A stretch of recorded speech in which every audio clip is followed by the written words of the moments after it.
digunakan. Oke, sekali lagi selamat malam buat Bapak Ibu sekalian, yang baik yang sudah menjadi setiawan setiawati yang selalu hadir dalam acara Zoom meeting kesehatan di hari Kamis ini, baik juga yang baru pertama kali hadir ya. Sekali lagi buat Ibu Endang, Pak Tony, Ibu Heriati yang baru pertama kali hadir, terima kasih sudah bergabung. Juga buat Pak Nur, terima kasih Pak Nur sudah bergabung di acara Zoom kita pada malam hari ini. Nah, Bapak Ibu, sebelum kita sama-sama nanti mempelajari ya apa yang penting buat kita semua ketahui tentang bagaimana kita menjaga memiliki jantung yang sehat gitu ya. Rahasianya apa sih supaya jantung kita bisa memiliki satu kesehatan yang baik untuk menunjang seluruh aspek kesehatan kita ya. Nah, saya akan menyampaikan dulu beberapa hal terutama buat yang baru pertama kali hadir supaya mengetahui komunitas TOF itu adalah komunitas seperti apa ya. Nah, Bapak Ibu, untuk supaya acara ini kita bisa berjalan dengan baik, nanti sepanjang presentasi kami harapkan Bapak Ibu tetap menutup mute-nya dan Bapak Ibu baru bisa bertanya setelah presentasi nanti disampaikan ya. Nanti setelah Pak Kim selesai menyampaikan presentasi, baru Bapak Ibu bisa mengajukan pertanyaan. Tetapi kalau Bapak Ibu ingin bertanya lewat chat room, nanti bisa Bapak Ibu tulis terlebih dahulu di chat room ya, sehingga nanti informasi atau pertanyaan Bapak Ibu kalau memang bisa dijawab secara chat akan dijawab lewat chat, tapi kalau tidak nanti akan dibacakan untuk dijawab langsung oleh Master Kim ya. Pak Kim ini seorang pengajar, penguji, praktisi akupuntur yang pengalamannya tidak kurang dari 30 tahun ya. Tentunya kita akan sangat beruntung bisa belajar banyak dari Pak Kim ya. Pak Kim ini seorang sinsai ya, sinsai yang sudah punya pengalaman begitu banyak ya. Oke, Bapak Ibu, saya akan share terlebih dahulu materi yang sama kita akan pelajari.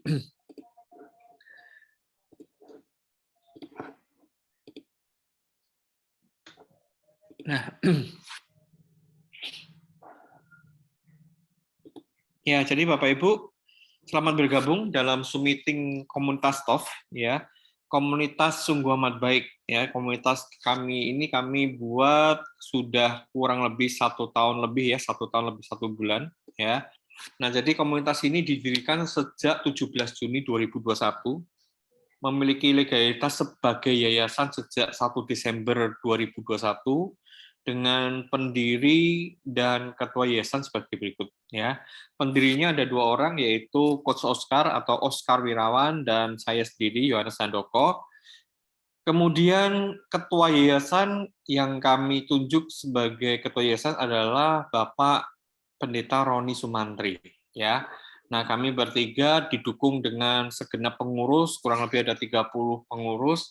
Kami menjalankan yayasan ini, kami menjalankan pembekalan, pelatihan, dan lain-lain, supaya setiap orang bisa bersama-sama belajar, ya, mendapatkan edukasi, mendapatkan pembekalan, melengkapi satu sama lain, sehingga manfaat bisa dirasakan bersama-sama. Ya. Nah, Bapak Ibu, keuntungannya bergabung dalam komunitas TOF apa? Ada 3 minimal hal yang bisa Bapak Ibu dapatkan. Ya, yang pertama Bapak Ibu akan mendapatkan pembekalan, Bapak Ibu akan mendapatkan edukasi, ya, Bapak Ibu akan diperlengkapi. Seperti hari ini Bapak Ibu akan mendapatkan pembekalan tentang kesehatan, ya.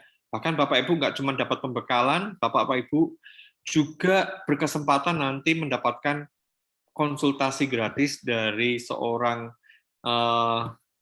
ahli akupuntur yang nanti bisa membantu Bapak Ibu mendapatkan pencerahan tentang kesehatan ya.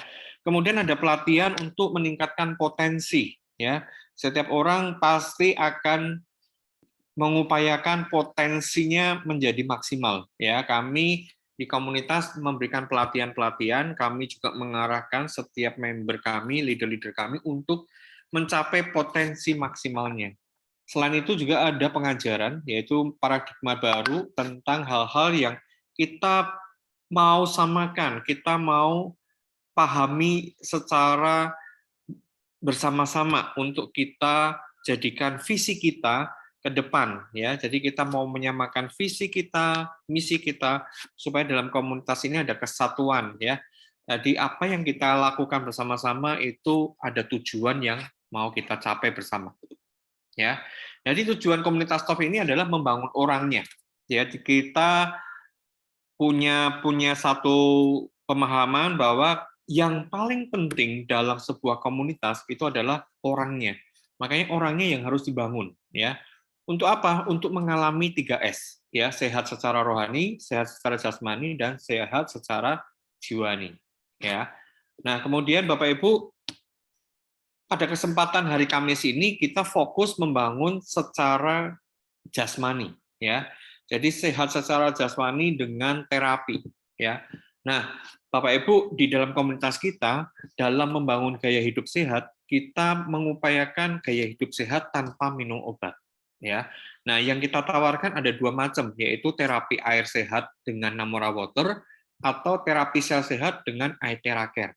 Dua kendaraan produk ini yang akan kita gunakan, kita akan sosialisasikan dan informasikan kepada Bapak Ibu yang bisa menjadi solusi untuk Bapak Ibu membangun gaya hidup sehat, ya.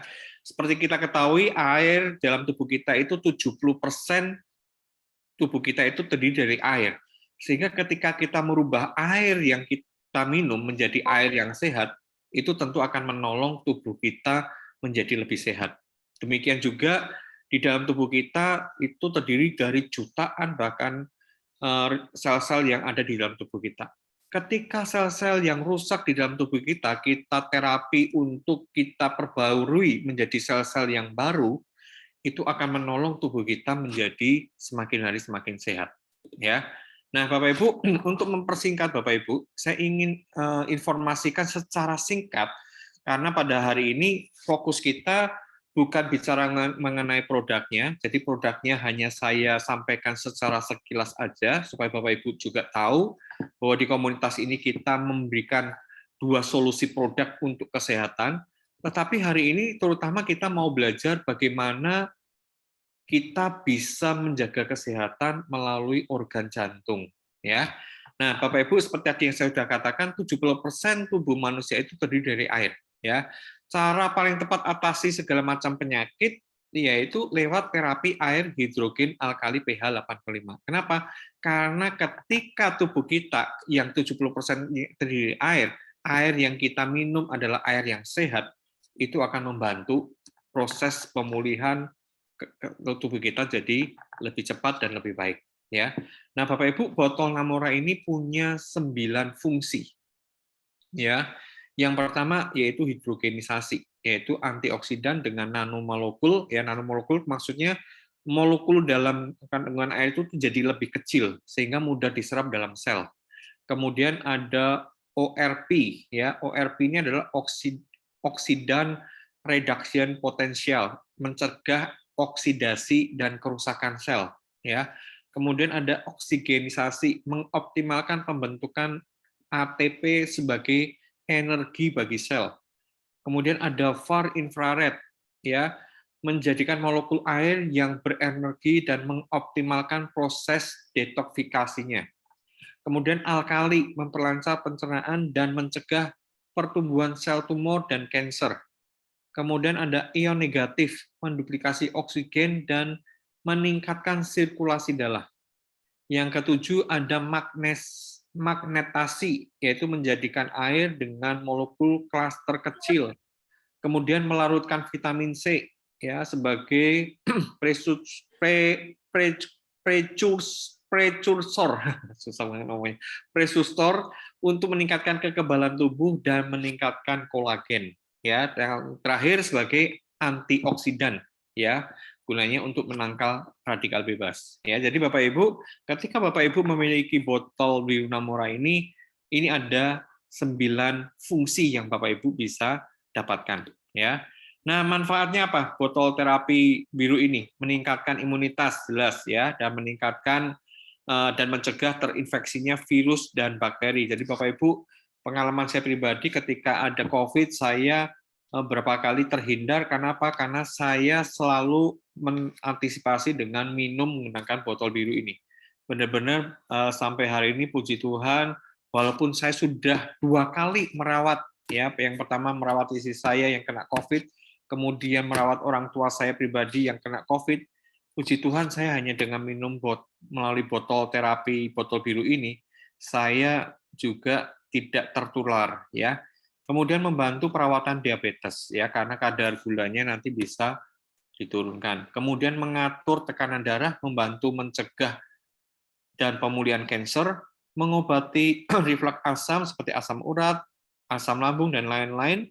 Kemudian manfaatnya juga baik untuk ibu hamil sebagai sarana untuk detoksifikasi, membuang racun dalam tubuh, menurunkan berat badan, meningkatkan kesehatan tulang, mengatasi masalah kulit, mengatasi masalah kista ovarium atau rahim, mengatasi masalah fibromyalgia, dan lain-lain. Dan ada 12 kurang lebih ya yang menjadi manfaat dari botol biru. Nah, Bapak Ibu, solusi sehat lewat terapi air ini sebetulnya paling dominan itu dibutuhkan untuk 3 penyakit ini. Ya, yang pertama yaitu untuk mengatasi masalah asam lambung. Ya, ini sudah terbukti sangat efektif ya, karena kelebihan asam lambung bisa dinetralisir dengan basa atau alkali yang terkandung di dalam botol Namora ini. Kemudian juga untuk asam urat ya, untuk mengatasi sakit asam urat ya, segala sesuatu penyakit yang terkait dengan asam itu sangat efektif menggunakan botol Namora Water.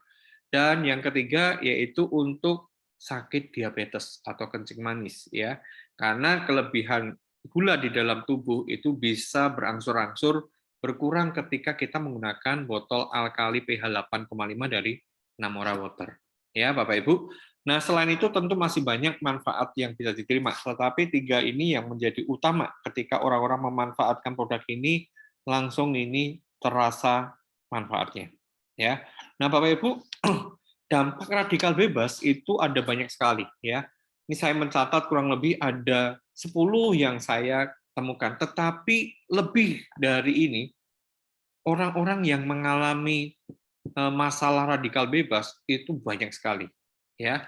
Nah, apa sih yang terjadi ketika orang-orang mengalami impact dari radikal bebas? Satu, daya tahannya turun drastis ya, biasanya turun daya tahan tubuhnya, kemudian terganggu pencernaannya, kemudian ada masalah jantung, ada sumbatan ya, kemudian bisa mengalami diabetes, bisa mengalami penuaan dini, bisa mengalami Parkinson ya, tangannya bergetar, kemudian gangguan saraf atau otak ya, kemudian Alzheimer, ada cancer, ada autoimun, dan ada banyak lagi hal-hal yang bisa kita temuin, penyakit-penyakit yang bisa muncul karena dampak dari radikal bebas. Nah, Bapak Ibu, selain kita memanfaatkan terapi air, hari ini kita juga ada harapan baru untuk pemulihan kesehatan, yaitu menggunakan Aethera-Care. Ya, Aethera-Care ini adalah sebuah teknologi termaju di dalam dunia kesehatan yang hari ini sedang menjadi produk yang booming ya, tercanggih saat ini di dunia ini, karena mampu dengan kemampuannya itu mampu menolong, memberikan harapan baru buat banyak orang mengalami kesembuhan ya, pemulihan kesehatan. Nah, teknologi paling maju di dunia kesehatan dan terbukti sangat efektif ya. Terus langsung bisa terasa manfaatnya. Yang menarik Bapak Ibu, terapi ini bisa dilakukan secara mandiri ya, bisa dilakukan diri sendiri di rumah ya. Kemudian portable, mudah dibawa kemana-mana ya. Jadi produknya nggak besar-besar amat ya, produknya dimanapun kita berada kita bisa bawa ya. Kemudian aman digunakan dan disertai buku petunjuk ya. terapinya sangat murah. Kenapa? Karena pemakaiannya jangka panjang, ya, bisa dipakai dalam jangka panjang. Ya, kemudian sebagai komplementer melengkapi terapi-terapi yang lain. Ya, kalau Bapak Ibu sudah melakukan terapi air, Bapak Ibu bisa lengkapi lagi dengan terapi misalkan seperti terahertz ini atau terapi herbal. Jadi tujuan adanya Aithera ini bukan untuk menggantikan, tapi melengkapi, ya. Kemudian sebagai solusi pencegahan, perawatan, dan rehabilitasi, ya, meningkatkan secara alami kemampuan self healing di dalam tubuh. Ya, jadi Bapak Ibu dengan menggunakan Aithera ini nanti Bapak Ibu akan meningkat self healingnya, ya. Jadi kemampuan untuk tubuh ini menyembuhkan dirinya itu akan meningkat, ya. Kemudian dapat digunakan untuk semua usia dengan mengikuti panduan terapi. Ya, jadi karena alat ini sangat aman, radiasinya juga nol. Jadi Bapak Ibu, alat ini sangat aman untuk digunakan segala usia. Ya. Nah, Bapak Ibu, sebagai informasi bahwa alat ini sebetulnya dari hasil apa yang pernah dinyatakan atau dikatakan oleh beberapa tokoh yang mungkin Bapak Ibu juga kenal, ya, seperti Albert Einstein. Ini Bapak Ibu tentu kenal, ya. Albert Einstein pernah mengatakan bahwa future medicine will be the medicine of frequencies. Artinya bahwa pengobatan masa depan itu akan berupa pengobatan dengan menggunakan frekuensi, ya. Nah, dulu belum terbayang bagaimana frekuensi bisa menjadi alternatif pengobatan. Dulu belum ditemukan caranya menggunakan frekuensi untuk menjadi alternatif pengobatan yang aman buat manusia. Nah, hari ini teknologi terahertz itu adalah salah satu dari 10 teknologi paling maju untuk mengubah dunia masa depan dengan menggunakan frekuensi akan membuat orang-orang bisa mengalami pemulihan kesehatan, ya. Bahkan kalau Bapak Ibu pernah membaca dari seorang ahli pengobatan Yunani yang bernama Hippocrates, itu juga pernah memprediksikan bahwa jika ada cara untuk memanaskan tulang, maka semua penyakit dapat diobati. Ya, dulu belum terpikir bagaimana memanaskan tulang tidak membuat kulitnya hangus terbakar, ya. Nah, tapi dengan kondisi sekarang, alat ini bisa memampukan setiap orang untuk dipanaskan tulang punggung belakangnya, bahkan tulang-tulang yang lain, tanpa membakar kulit, ya. Nah, jadi Bapak Ibu, sebagai informasi, 5 fitur dari Aithera Care itu adalah, yang pertama adalah untuk memanaskan sumsum tulang belakang, ya. Kemudian membersihkan penyumbatan, ya. Nah, yang kedua adalah untuk mengaktifkan sel atau resonansi. Yang ketiga adalah untuk identifikasi, menghancurkan sel-sel yang rusak. Ya. Kemudian yang kelima, yang keempat itu adalah keamanannya, radiasinya tuh nol. Ya. Ini sangat menarik sekali Bapak Ibu, karena kalau produk ini masih ada radiasinya, pasti tidak dengan begitu mudah dijual bebas. Ya. Nah, sehingga harus dalam pengawasan dokter dan lain-lain. Kemudian yang kelima adalah user friendly, sangat mudah dioperasionalkan oleh siapapun. Ya, jadi terahertz ini beresonansi dengan frekuensi yang sama seperti sel manusia normal yang mampu menghasilkan ratusan juta getaran per detik. Ya, jadi dengan teknologi yang baru ini, Bapak Ibu, ini akan jadi harapan baru buat kita semua untuk kita bisa memelihara 3 jaringan utama dalam tubuh kita. Yang pertama jaringan pembuluh darah, kemudian jaringan saraf, dan jaringan titik meridian kita. Ya, nah inilah yang menjadi kesempatan yang baik buat kita semua untuk kita ketahui bagaimana kita bisa menggunakan produk-produk terapi yang bahkan notabene menjadi produk-produk yang sangat maju dalam hal teknologinya untuk bisa menolong kita bisa memiliki tubuh yang semakin hari semakin sehat. Ya, nah Bapak Ibu, ini adalah gambaran bagaimana ketika Bapak Ibu menggunakan alat ini untuk masalah-masalah kesehatan yang Bapak Ibu alami. Ya, 1 sampai dengan nomor 7 itu adalah gambaran betapa efektifnya aspek ini di dalam penggunaan produk Aithera. Ya, contoh nomor 1, peradangan. itu bintangnya 5 ya, quantum value-nya 5. Artinya produk ini benar-benar sangat efektif ya untuk membantu orang-orang yang mengalami masalah peradangan ya, masalah pengobatan darah dan lain-lain ya. Ini ada yang terbuka. Suaranya saya tutup dulu supaya oke. Nah, kemudian kualitas kesehatan yang komprehensif itu bintangnya juga 4. Tumor ganas, virus, diabetes, otak, kelenjar getah bening itu bintangnya juga 4. Artinya memang produk ini membantu sangat membantu untuk proses pemulihan dari berbagai jenis penyakit yang ada di dalam bagan yang tertampilkan di depan ini ya. Kemudian ada kulit, ada untuk wanita menstruasi yang tidak teratur dan lain-lain ya. Jadi Bapak Ibu, ini adalah aspek dari efektivitas produk dari Aithera ya. Nah, Bapak Ibu, jadi sebagai penutup Bapak Ibu, nah kita di dalam komunitas kita ini memperkenalkan ada 2, yaitu pertama Namora, yang kedua adalah Aithera Care ya. Jadi Bapak Ibu, kalau Bapak Ibu bergabung di dalam komunitas kita, kami akan terus memberikan pencerahan, memberikan informasi-informasi bagaimana hidup sehat ala TOF ya. Nah, hidup sehat ala TOF ini harus dimulai dengan membangun gaya hidup sehat dengan terapi air sehat dan terapi sel sehat setiap hari. Ya. Nah, itu aja Bapak Ibu informasi awal yang kita sampaikan. Nah, sekarang kita akan dengar penjelasan dari Bapak Kim ya, Bapak Kim Sianata. Nah, sebentar saya akan bukakan materinya supaya Bapak Ibu nanti juga bisa belajar lebih lagi tentang bagaimana merawat jantung yang baik ya. Oke. Sebentar ya.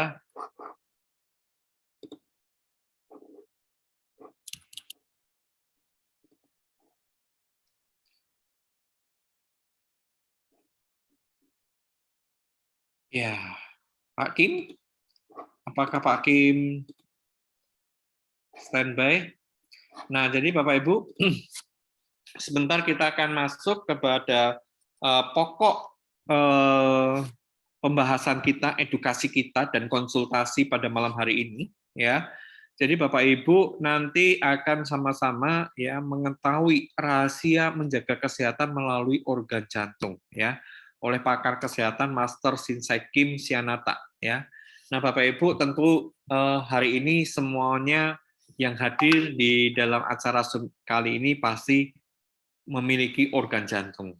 Tapi Bapak Ibu mungkin ada beberapa di antara kita yang nggak ngerti bagaimana kita bisa menjaga kesehatan melalui organ jantung. Ya, nah hari ini di tengah-tengah kita ada Master Kim yang akan berbagi rahasianya bagaimana membangun menjaga kesehatan kita melalui organ jantung. Pak Kim, apakah Pak Kim standby? Ya, oke. Jadi ya Pak Yong. Ya, siap. Oke, jadi sebentar ini Pak Kim akan menjelaskan tentang rahasia menjaga kesehatan melalui organ jantung. Waktu dan tempat saya serahkan Pak Kim. Baik, Pak Yong. Terima kasih Pak Yong. Selamat malam peserta Zoom semuanya yang saya kasih di dalam nama Tuhan Yesus. Puji syukur pada malam ini saya diberikan kesempatan terutama oleh Allah Sang Pencipta untuk membagikan pengetahuan saya. Dan terima kasih juga kepada semua peserta Zoom yang mau meluangkan waktu untuk mengikuti Zoom ini. Baik, saya akan mulai. Nah, di sini judulnya adalah rahasia menjaga kesehatan melalui organ jantung. Jadi, saya jelasin yang pertama ini adalah jantung memiliki ukuran yang lebih besar dari kepalan tangan. Sedikit ya. Yaitu beratnya berkisar antara 200 sampai dengan 425 gram. Letak jantung berada di antara paru-paru kita, di tengah dada, agak ke kiri sedikit. Penyakit pembunuh nomor 1 saat ini di Indonesia adalah penyakit jantung. Jadi kita harus menjaga, waspada untuk menjaga kesehatan jantung. Nah, kemudian saya jelaskan lagi di sini ada jantung itu ada bagian-bagiannya. Salah satunya adalah perikardium. Perikardium berfungsi untuk menghasilkan cairan untuk melumasi jantung selama berdenyut. Jadi perikardium ini adalah benteng pertama untuk menjaga, melindungi jantung. Perikardium ini kata lainnya adalah pembungkus jantung, pelindung jantung, kantong jantung, ya. Perikardium juga berfungsi untuk mencegah gesekan yang menyakitkan antara jantung dan organ di sekitarnya.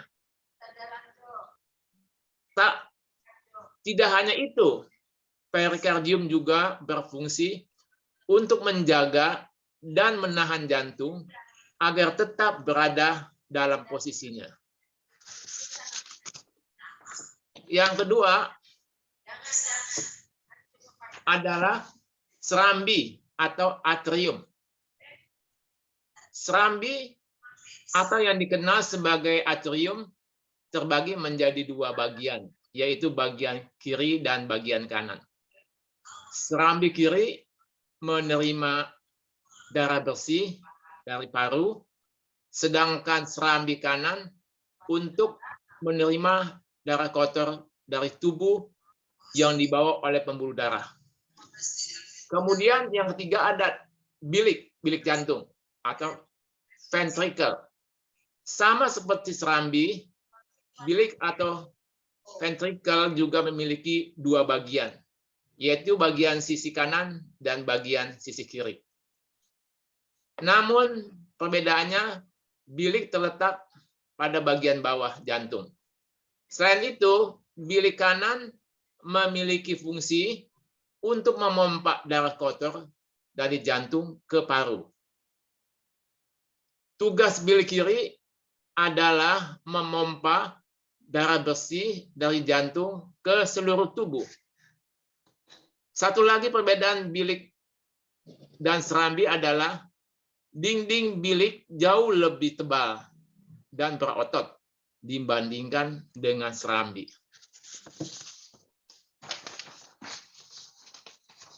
Enggak itu saja, bilik mempunyai pekerjaan yang lebih sulit karena bilik bertugas untuk memompa darah, baik dari jantung ke paru maupun ke seluruh tubuh.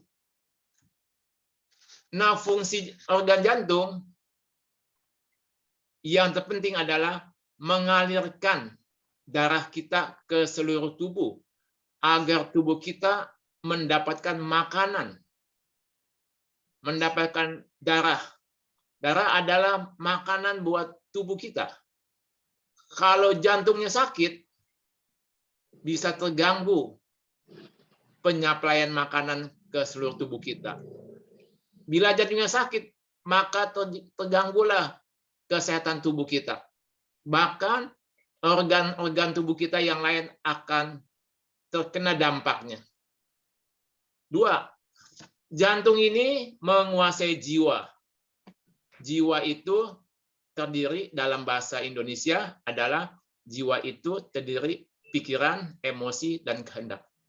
Jadi kalau organ jantungnya terganggu, maka pikirannya bisa terganggu. Emosinya bisa terganggu, kehendaknya bisa terganggu. Dan bukan itu saja, masih banyak lagi. Kalau gangguan organ jantung itu bisa mengganggu ketenangan, bisa insomnia, dikasih obat pulas, enggak dikasih obat tidak bisa pulas lagi karena masalahnya di jantung. Jadi jantungnya mesti diselesaikan dulu, nanti tanpa obat juga bisa tenang, bisa tidur. Kalau enggak nanti dia bisa was-was, kagetan, ketakutan, gelisah, macam-macam efeknya. Ketiga, jantung ini menguasai organ lidah. Jadi kita melihat lidah, misalnya lidahnya sariawan, sudah makan vitamin C, dosis tinggi, enggak baik-baik. Karena sariawannya bukan disebabkan oleh kekurangan vitamin C, tetapi gangguan organ jantung. Jantungnya, apinya melebihi, sehingga menimbulkan pecah di lidah itu. Kemudian bisa juga gangguan jantung, lidahnya getar, tremor dia. Ini salah satu tanda gangguan organ jantung. Ya. Dalam pengobatan TCM atau tradisional Chinese medicine, jantung unsurnya adalah api. Jadi kalau apinya berlebihan, bisa menyebabkan pembuluh darah kita pecah, yaitu seperti hipertensi yang tinggi membuat pecah pembuluh darah otak kita. Api yang berlebihan di tubuh kita bisa menyebabkan luka di mulut sariawan, luka atau alias pecah pembuluh darahnya, dan lain sebagainya. Jadi bagaimana supaya api jangan berlebihan? Kita harus tambah unsur airnya. Nah, unsur air itu adalah dikuasai oleh organ ginjal. Jadi jantung dan ginjal itu mesti harmonis. Jadi kalau jantungnya kelebihan apinya, kalau ginjalnya bagus, maka ginjal akan menyuplai air sehingga aman. Jadi kalau ada orang yang sakit jantung, lama-lama bisa mengganggu fungsi ginjal, mengganggu airnya. Nah, unsur air dan api itu harus seimbang dalam tubuh kita. Kalau organ jantung sakit, bisa menyebabkan organ ginjal sakit. Demikian sebaliknya, ya. Kalau ginjal sakit bisa juga menyebabkan jantung sakit. Pada tubuh kita yang termasuk unsur api adalah organ jantung itu unsurnya api. Usus kecil unsur api. Darah kita unsur api, lidah kita unsur api. Emosi gembira yang negatif itu, baik yang positif itu adalah unsur api. Warna merah unsur api. Jadi kalau ada masalah organ jantung, unsur apinya akan terganggu. Ya, jadi kalau ada gangguan jantung, maka bisa terganggu usus kecilnya, bisa terganggu lidahnya, bisa terganggu emosinya. Kemudian dia cenderung suka memakai warna merah. Pola makan yang baik buat jantung dan kesehatan tubuh adalah tinggi lemak baik, sedang protein, dan sedikit karbo. Kemudian kita mesti, supaya jangan terkena penyakit jantung, kita antara lain kita mesti cukup istirahat. Tidak boleh kelelahan yang berkepanjangan, bisa membuat sakit jantung. Hari ini tidak cukup istirahatnya. Minggu depan tidak cukup, bulan depan tidak cukup, tahun depan tidak cukup. Sehingga kalau jantungnya kelelahan, maka efek-efeknya sangat banyak. Dia akan mengganggu katup jantung. Ya, jantung itu ada katupnya, akan mengganggu katup jantung. Kemudian kalau jantungnya kelelahan, dia bisa mengganggu otot jantung. Kalau jantungnya kelelahan, bisa bengkak jantungnya. Akhirnya jantung tidak bisa melakukan fungsinya dengan baik, maka akan timbul lagi yang lebih hebat lagi, gangguan pernapasan. Jadi jantungnya bermasalah akan mengganggu pernapasan, kemudian tetangganya jantung, yaitu paru kita, akan terganggu juga. Jadi itu kalau di dalam dunia pengobatan Cina, jantung dan paru itu hubungannya suami istri. Si jantung suami, parunya istri. Jadi kalau jantung sakit, nggak diobati, lama-lama parunya ikut sakit. Kalau parunya sakit, nggak diobati, atau semakin bermasalah, maka jantungnya ikut sakit. Nah, buah yang bagaimana yang bagus buat jantung? Buah yang bagus buat jantung, sayur yang bagus adalah yang berwarna merah. Seperti buah bit, buah naga itu bagus buat jantung, ya. Kemudian rasanya adalah pahit. Rasa pahit itu bagus buat jantung, ya, buat organ jantung. Nah, kemudian daerah yang di blow, ya, daerah yang di blow itu tetap kita utamakan tulang belakang. Tulang belakang dari leher sampai ke tulang ekor. Ini kita blow. Karena di sini pusat sumsum tulang merah. Sumsum tulang merah ini adalah bahan baku untuk membuat stem cell. Nah, ketika kita blow di tulang belakang, ya, di tulang belakang, maka stem cell di tubuh kita akan muncul. Nah, stem cell inilah yang berperan membuang sampah-sampah di badan kita, mengaktifkan sel yang lemah, meregenerasi sel-sel kita. Kemudian yang kedua, selain di tulang belakang, kalau memang kita ada waktu, kita bisa mengikuti aturan PREV. Jadi semua tempat kita blow. Tapi kalau enggak, yang utama adalah tulang belakang. Kemudian yang kedua, pergelangan tangan bagian dalam, terutama di titik LU9, ya, di titik LU9. Nanti kalau mau jelas nanti gambarnya ada, ya, nanti selesai nanti ditampilkan oleh Pak Yo.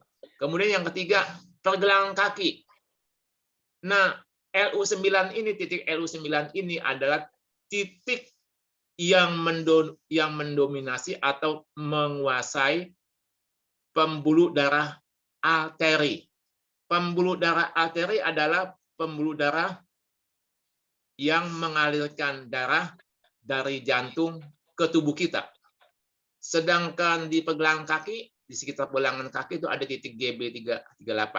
Nah, titik GB38 ini adalah titik master atau titik yang mendominasi pembuluh darah vena. Pembuluh darah vena adalah pembuluh darah yang bertugas mengantarkan darah, ya, dari tubuh ke jantung. Kalau arteri dari jantung ke tubuh. Ya. Nah, kemudian ada beberapa kesimpulan yang saya mesti kasih tahu di sini. Menjaga kesehatan organ jantung, ya, sama dengan menjaga kesehatan seluruh organ tubuh kita. Nah, ini titiknya, ya. Nah, ini titiknya tuh LU9 di pergelangan tangan. Nah, di sini kita blow, ya, kita blow pakai yang nomor 2, yang paling kecil. Jadi di sini kita bisa diam setengah menit sampai 1 menit, kita tujukan arah sinar itu ke LU9. Bukan pakai yang panas, ya, pakai yang kecil. Sebab kita mau merangsang titiknya. Kemudian di GB38 juga kita pakai blow yang nomor 2, yang paling kecil, ya. Nah, kemudian indikasi organ jantung sehat, ya, indikasi organ jantung sehat antara lain tensi harus bagus. Tensi yang bagus yaitu 120/75. Detaknya 75 dalam keadaan santai, ya. Jadi tensi kita mesti bagus 120/75 lagi. Kemudian supaya jantung kita sehat, kita perlu olahraga untuk mencukupi oksigen di dalam tubuh kita. Ya, olahraga itu untuk mencukupi oksigen di dalam tubuh kita. Dan kalau kita olahraga itu menguatkan otot di tubuh kita. Kalau kita menguatkan otot di tubuh kita, dengan otomatis otot jantung pun menjadi kuat. Kemudian kita juga untuk mengetahui jantung kita sehat, kita juga mesti ada alat ukur oksigen dalam tubuh. alat ukur oksigen itu adalah oximeter. Oximeter ya. Nah, ini nanti alatnya tak kasih tahu. Oximeter kalau nilainya 60 itu bahaya. Kalau nilainya 75 sampai 80 itu aman. Kalau 90 sampai 100 itu baik, sangat baik sekali.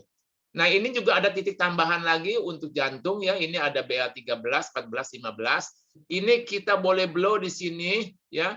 Jadi ketika kita blow di bagian belakang, selesai bagian belakang kita ambil waktu lagi, kita ambil titik BL13, 14, 15 kita ambil. BL13 itu adalah napas, lung, paru. BL14 itu adalah perikardium atau pelapis jantung. BL15 ini adalah titik organ jantung.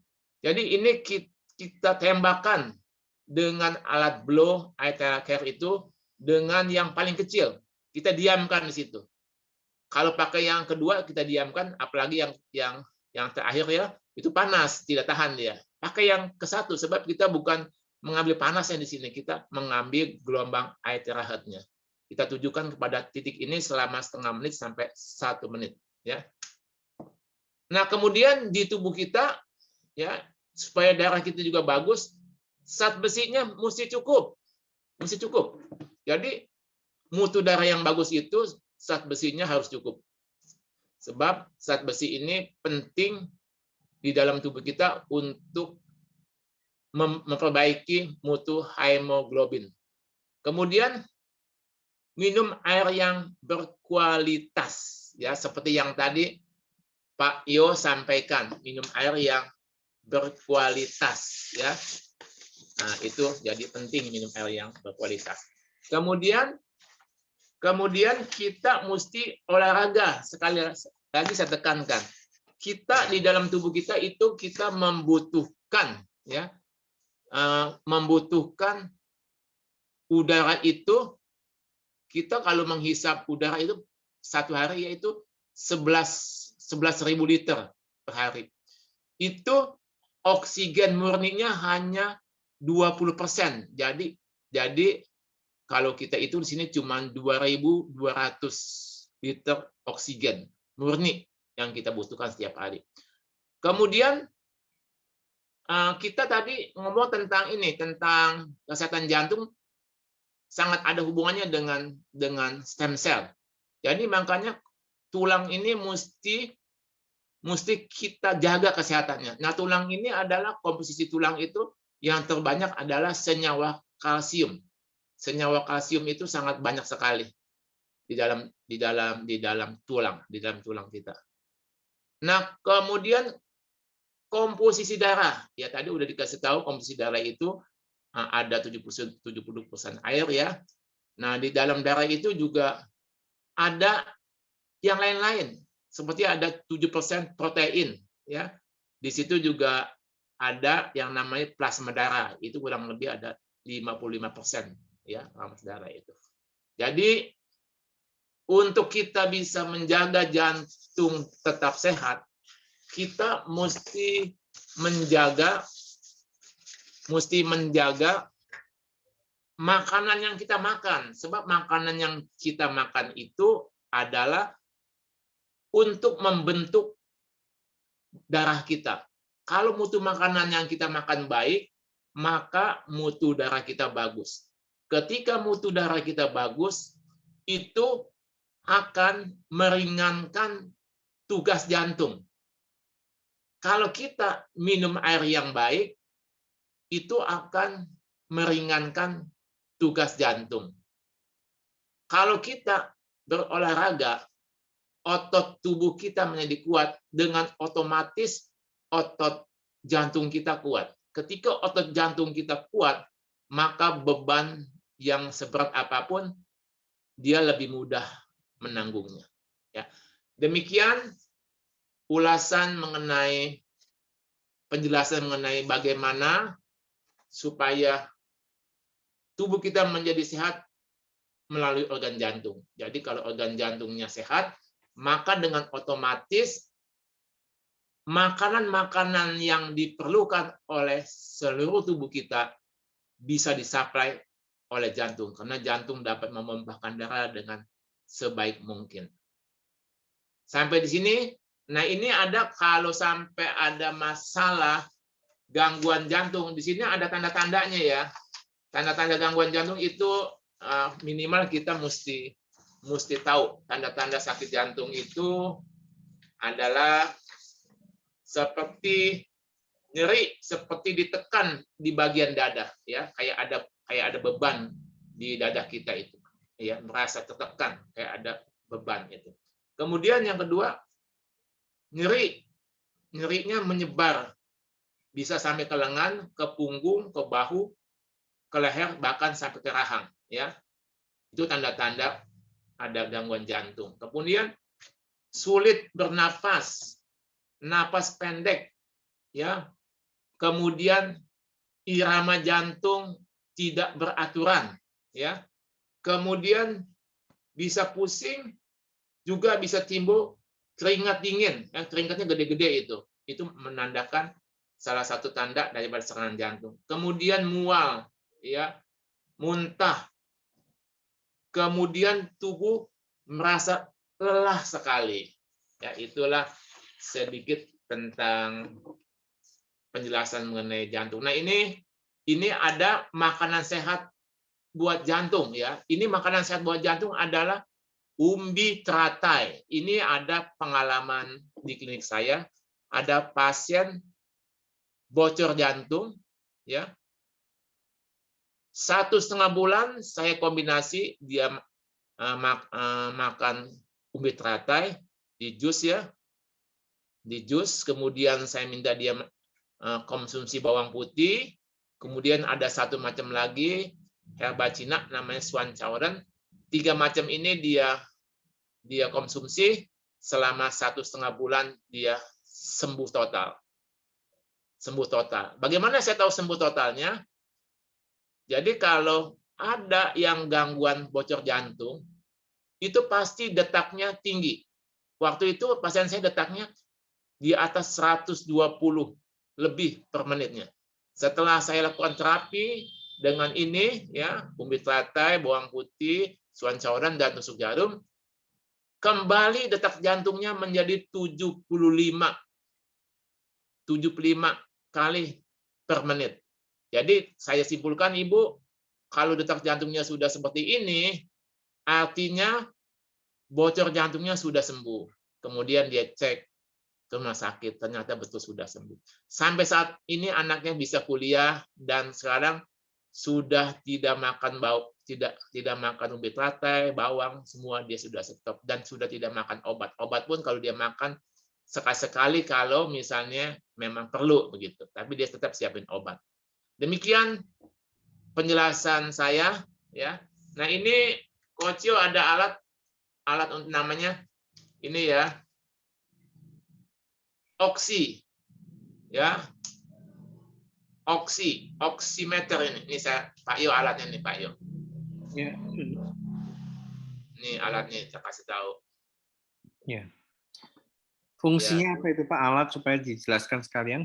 Ini Pak, saya lagi pakai di tangan saya nih. Ya, alat-alat ini untuk mengukur oksigen di dalam tubuh kita. Namanya alat oximeter. Nanti kalau bisa bagi kita yang sudah mulai menua, ya, alat ini mesti punya. Jangan sampai nanti kecolongan oksigen di tubuh kita tidak cukup. Kalau oksigen di tubuh kita tidak cukup, itu sangat-sangat bahaya sekali. Bisa hilang ingatan, bisa berhalusinasi dia itu. Sangat bahaya sekali. Sebab oksigen itu sangat penting di dalam tubuh kita, di dalam darah kita. Jadi kita mesti mencukupi, kita mesti olahraga, ya, latihan napas, kita cukupi supaya oksigen di tubuh kita cukup. Sekalipun kita makanannya baik, ya, kemudian di blow begitu, tapi kalau oksigen di badan kagak cukup, maka kerja jantung tidak baik, maka suplai makanan ke seluruh tubuh kita akan terganggu, sehingga organ tubuh kita yang lain tidak mendapat makanan yang cukup, sehingga nanti efeknya bisa kebas, bisa semutan, bisa baal, sampai mati rasa. Ya. Demikian penyampaian tentang singkat mengenai presentasi pada malam ini. Tuhan memberkati kita. Oke, terima kasih Pak Kim atas informasinya, edukasinya. Nah, Bapak Ibu sekalian yang hadir pada kesempatan ini, Bapak Ibu juga punya kesempatan kalau ingin bertanya langsung kepada Bapak Kim, ya silakan Bapak Ibu bisa raise hand untuk bisa bertanya langsung tentang apa yang tadi sudah dijelaskan oleh Bapak Kim Siananta. Silakan Bapak Ibu kalau ada yang ingin bertanya.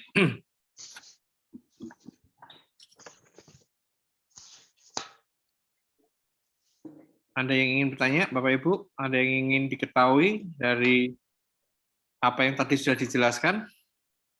Bapak Ibu bisa bertanya terkait dengan materi yang disampaikan oleh Pak Kim atau tadi juga materi yang sudah saya sampaikan. Silakan Bapak Ibu kalau ada yang ingin bertanya silakan diberikan waktu dan kesempatannya. Ya, saya boleh tanya Pak Kim? Ya, silakan Ibu Kesia. Ya, terima kasih Coach.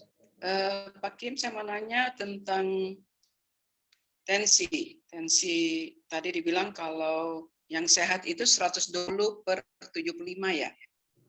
120/75, detak jantungnya 75. Itu yang 20. paling bagus, Ibu Kesia. Iya. Nah, saya mau tanya seiring dengan usia kita bertambah, apakah lebih dari itu aman? Artinya sebatas mana dibilang hipertensi dan yang normal. Artinya tadi normal, berarti yang hipertensi di atas itu. Sedangkan Jadi- yang saya dengar dari dokter pernah cek, kalau usia kita sudah di atas, kalau itu 130, 140 di usia kepala 6 istilahnya itu tidak masalah katanya. Apa benar Ya, demikian Pak Kim? Jadi begini, Ibu Kesia, tadi yang saya jelaskan itu adalah itu tensi yang terbaik. Jadi Ya. tensi atas itu batasnya adalah antara 90 sampai dengan 150. Kalau tekanan atasnya 90 masih dikatakan baik, cuma itu tekanan baik yang paling bawah. Tekanan atas 150 itu juga tekanan baik, cuma itu tekanan yang paling atas bisa kalau sudah 150 itu kalau naik lagi itu udah dikatakan hipertensi. Ya, dikatakan hipertensi. Kemudian yang bawahnya itu tekanan diastoliknya itu antara 60 sampai dengan 90. Jadi tekanan bawah itu kalau 60 walaupun dia rendah itu masih dikatakan baik. Nah, yang paling tinggi di bawah itu 90. Itu juga dikatakan baik. Ya, cuman nanti kalau dia udah lewat 90 itu dikatakan prahipertensi. Nah, hipertensi yang sangat berbahaya itu kalau atasnya sudah di atas 200, bawahnya sudah di atas 100, 120, itu namanya itu sudah gawat darurat, itu mesti segera dibawa ke UGD. Ya. Baik, terima kasih Pak Kim. Satu lagi Pak, saya pernah harus dipasang ring di jantung saya waktu itu, tapi karena kemurahan Tuhan saya mengalami mujizat.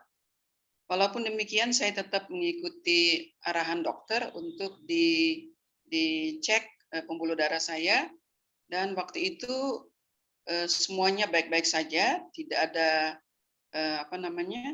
tidak ada penyumbatan. Akhirnya pada saat dicek oleh dokter, lalu dokter ketemu selain ada arteri dan vena pembuluh darahnya, dokter ketemu ada satu pembuluh darah dari jantung atau bilik kiri saya ke bilik kanan. Dan beliau katakan itu langka. Itu di antara 1.000.000 orang dapatnya 1. Nah, saya waktu itu tanya apakah itu berbahaya? Oh, tidak apa-apa katanya. Sekalian itu dicek juga. Nah, saya mau nanya fungsi daripada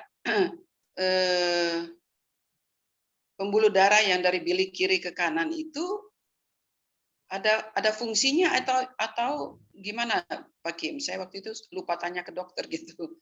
Apakah itu berfungsi juga sama dengan yang kedua itu yang lainnya atau bagaimana? Atau Ibu dia hanya Kesia, ada di situ aja Ibu begitu? Kesia, ini Ya. saya tidak mendalami beginian. Ini cuma saya menyampaikan secara garis besarnya aja.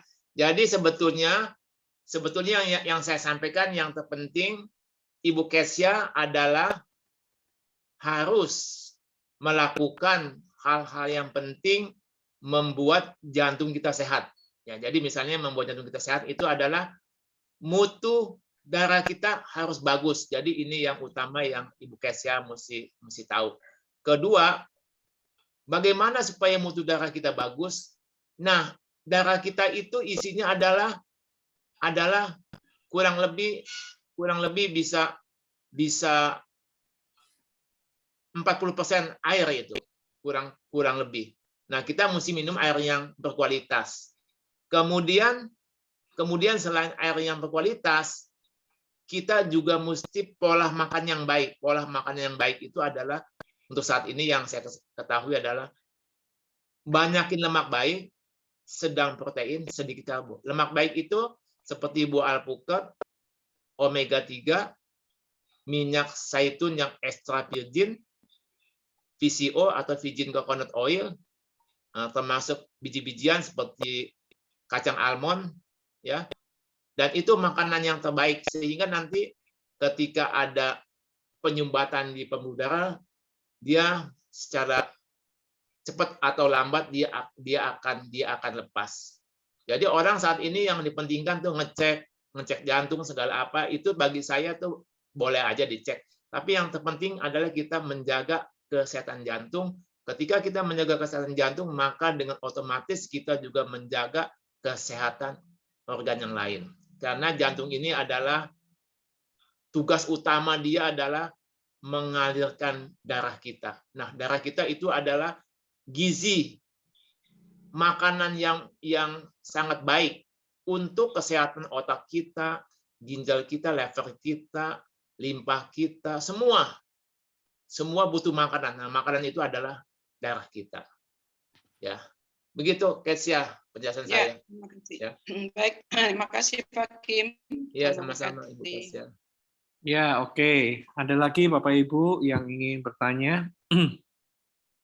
Silakan.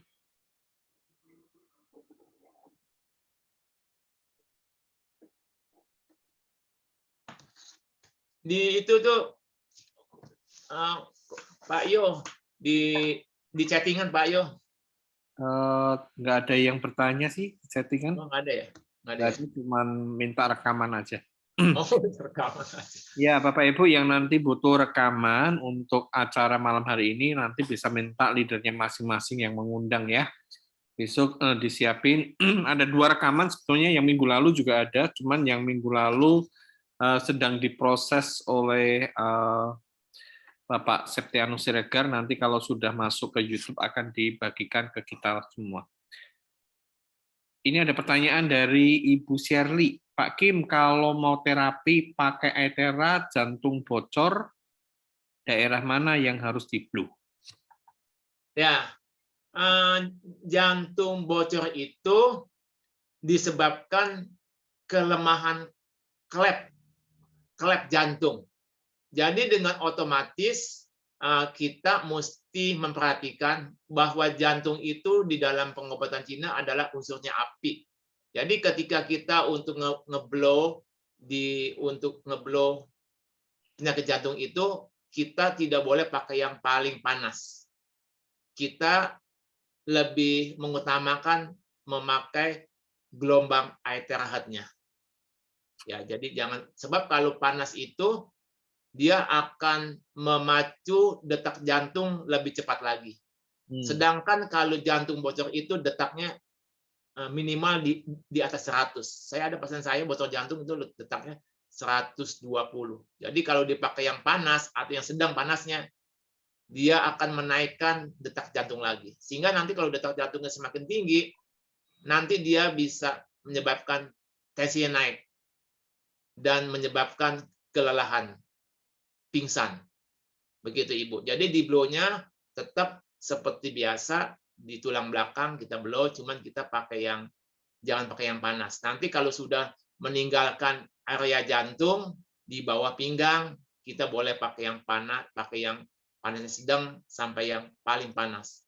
Memang saat kita pakai yang paling panas itu kita akan mendapatkan energi lebih banyak lagi. Tapi di area jantung, dekat sama jantung ya, itu kita pakai yang paling kecil, yang nomor 2 itu kita pakai. Nah, di situ kita hanya menggunakan gelombang air terakhirnya.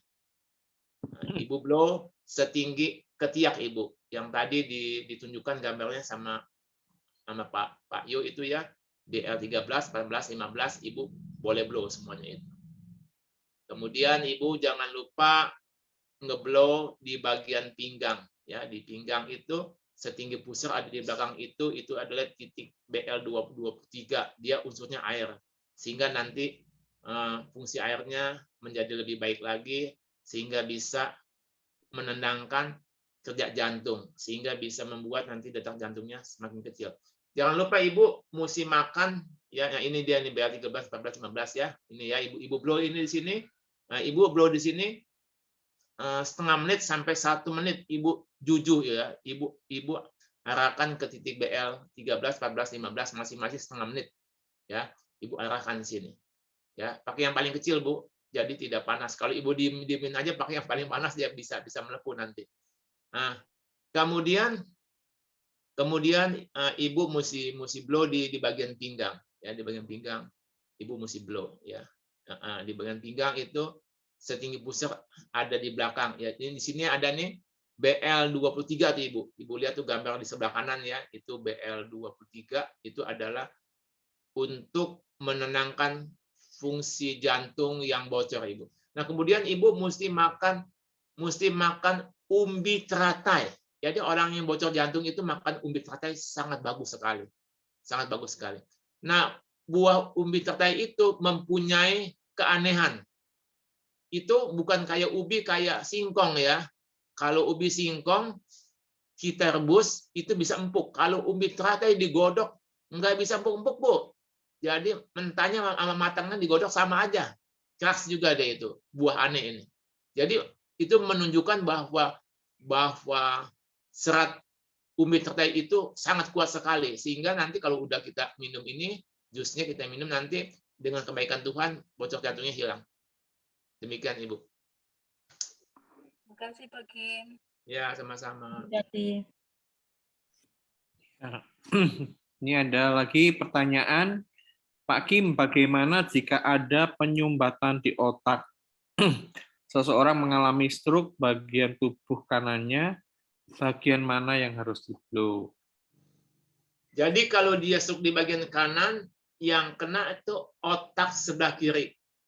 Otak sebelah kiri itu dia adalah lebih condong dia hitungan, matematik. Jadi kalau orang yang kena di sebelah kanan itu artinya kena otak di sebelah kiri. Jadi itu mesti pagi, siang, sore dites hitungannya. Bu atau Bapak, Pak, coba Pak, 2 tambah 4 berapa? Dia masih bisa ngitung nggak? Nanti jadi dia kalau tidak bisa, kita mesti latih sampai bisa ngitung. Kalau yang kena di sebelah kiri, tubuh sebelah kiri itu otak kanan yang kena. Nah, otak kanan itu lebih condong adalah seperti musik gitu ya. Musik. Jadi kita minta kalau yang kenanya di sebelah kiri, yang kena otak kanan, dia pagi nyanyi, siang nyanyi 1 lagu, malam nyanyi 1 lagu. 3 lagu nanti dengan demikian juga menambah cepat sembuhnya. Kemudian mana yang mesti di-blow? Nah, otak itu adalah di bawah penguasaan organ ginjal. Tetap kita melakukan blow di tulang belakang. Nah, tulang belakang itu juga semuanya di bawah penguasaan organ ginjal. Jadi ketika kita melakukan blow di tulang belakang, artinya kita memperbaiki organ ginjal kita. Ketika kita memperbaiki organ ginjal kita, maka dengan otomatis keluhan di bagian otak itu menjadi cepat sembuhnya. Sebab otak pun di bawah penguasaan organ ginjal. Jadi yang kita mesti blow itu di gambar sebelah kanan ada tuh kalau digedein ada titik BL23. Ya, BL23 itu adalah untuk memperbaiki organ ginjal. Kemudian ginjal itu kemudian otak itu pasti banyak pembuluh darahnya. Nah, ada pembuluh darah vena, ada pembuluh darah kapiler, ada pembuluh darah arteri. Nah, itu tadi titik yang saya kasih dua macam itu titik LU9 sama LU9 sama GB38. Nah, ini dia. Ya, ini mesti di-blow, Bu. Di-blow, Bu. Ya, ini di-blow selama setengah menit sampai 1 menit. Ini untuk memperbaiki kualitas arteri dan vena yang ada di tubuh kita, termasuk yang ada di kita punya otak. Ya. Nah, ini kita mesti blow. Kemudian kalau dia tidak ada hipertensi, Ibu boleh blow di umbun-umbun, ya. Yang paling aman Ibu pakai yang paling kecil saja, ya. Di umbun-umbun Ibu bisa blow 2 sampai 5 menit. Ya, jangan pakai yang panas, pakai yang kecil aja. Sebab saat ini yang kita pakai tujuannya adalah kita memakai gelombang air hangatnya, bukan panasnya. Panasnya cukup pakai yang paling kecil. Ya, demikian Bu penjelasan saya. Semoga Ibu memahaminya. Ya, oke. Tadi Pak Steven ya, bukan Ibu ya. Oh iya, Pak Steven. Iya. Oke, yang berikutnya dari Ibu Andari Welasih. Pak Kim tanya, dokter psikiater bilang sistem kimia di otak teman saya bermasalah. Dia tidak ada rasa ngantuk. Di blood di manakah ya Pak Kim? Ya, jadi kalau dia tidak ada rasa ngantuk, ya, tidak ada rasa ngantuk, memang yang paling baik kita mesti melakukan pemeriksaan. Kenapa dia tidak ngantuk begitu? Apakah dia misalnya penyebabnya apakah dia mengkonsumsi obat-obatan lebih dari 1 atau karena dia hal-hal lain. Jadi orang tidak bisa tidur itu ada 3 penyebabnya. Penyebab alam semesta, misalnya kamarnya sumpek, hawanya tidak baik, panas, jadi dia tidak bisa pulas tidur di situ. Kemudian yang kedua, dia tidak bisa tidur karena ada gangguan-gangguan di tubuh dia. Ada gangguan-gangguan yang lain yang dia belum ketahui, itu juga bisa mengganggu kerja jantung. Jadi sumber dia tidak bisa tidur itu sebenarnya adalah jantungnya terganggu. Jantungnya terganggu itu bisa disebabkan memang jantungnya itu sendiri yang terganggu atau karena ada gangguan organ lain yang menyebabkan jantungnya terganggu. Jadi penyebab utama dia tidak bisa ngantuk itu adalah jiwanya terganggu. Jadi jiwa itu di bawah penguasaan jantung. Jiwa itu adalah emosi, pikiran, dan kehendak. Jadi yang diterapi itu untuk sementara ini ibu terapi tetap di tulang belakang Ibu blow. Kemudian Ibu blow di yang tadi tuh BL13, 14, 15 Ibu blow. Jangan pakai yang panas ya, pakai yang paling kecil, waktunya 5 sampai 10 menit boleh ya. Kemudian yang ketiga di BL23 ya, Ibu blow ini untuk menghilangkan api yang berlebihan. Kalau api di tubuhnya berlebihan, dia pasti dia tidak ngantuk-ngantuk ya, tidak ngantuk-ngantuk. Nah, itu artinya dia kerja jantungnya terganggu, Ibu. Demikian Ibu penjelasan saya. Iya, Ibu Andari udah cukup jelas? Ya, saya mau gini, kata temanku itu ada zat gitu loh Pak Kim, itu kenapa ya? Zat Jet lag di gitu. dalam otak. Ya? Jet lag itu. Oh. Jet lag atau ada zat-zat tertentu? Maksudnya jadi ya yang tadi saya bilang. Jadi sakit itu satu alam semesta karena ada hal-hal penyakit lain karena emosi. Jadi bisa dia itu dia itu tidak bisa tidur karena di otaknya itu ada yang terganggu, Ibu. Terganggu Ya, biasanya di situ. stres memang. Jadi Ya, awalnya itu. memang stres Ya. sih gitu. Jadi Oh. kita mesti tahu. Jadi kalau kita blow boleh-boleh aja, ya. Tetapi penyebab dia tidak ngantuk itu misalnya karena stresnya mesti dihilangin, Ibu. Oh, Kalau dia oke, kagak oke. dihilangin, ya tetap aja dia tidak ngantuk-ngantuk. Jadi orang kalau ada pikiran tuh, padahal dia sudah ngantuk tapi tidak bisa pulas. Misalnya ada seorang ibu ditinggal oleh anaknya atau ditinggal oleh suaminya, dia ngantuk tapi dia tidak bisa pulas karena dia stres, sedih dia itu, ya. Oke. Ya, Ibu. Ya, siap. Makasih Pak Kim. Sama Ibu.